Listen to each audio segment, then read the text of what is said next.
We're watching out for you. This is First News 3 at 4 with Kendall Kenny and Sophia Troy.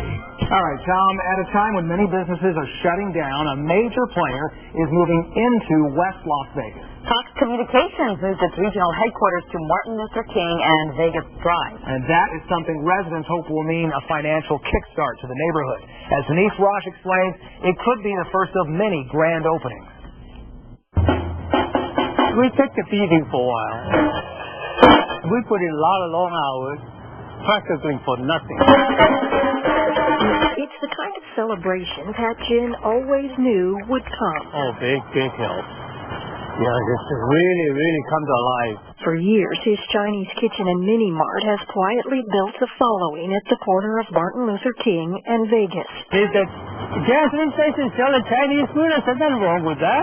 Now, sales are almost guaranteed to increase as more than 1,000 new workers settle in across the street at Cox Communications. I couldn't complain now.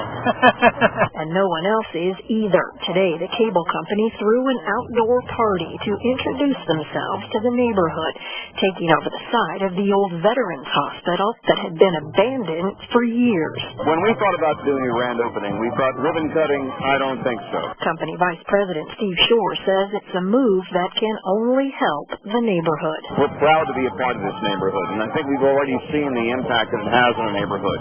I think anytime you bring economic stability to a community, you see a change. And city leaders say progress has been made in bringing new businesses to West Las Vegas.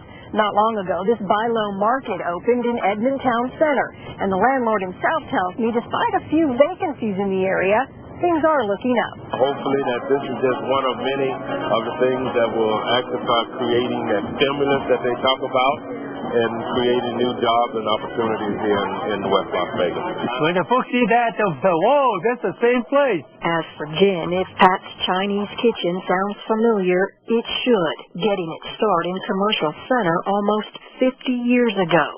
Now, West Las Vegas is home. She said, I've been going to your restaurant in Commercial Center when I was a kid. Now I'm a grandma. And it's Pat who is finally able to celebrate. Denise Rosh. I will survive. News 3. Well, Ginn says he hopes to team up with Cox Communications on future projects, but if nothing else, he'll probably be delivering food there, a service he's never offered before. Well, people who needed to find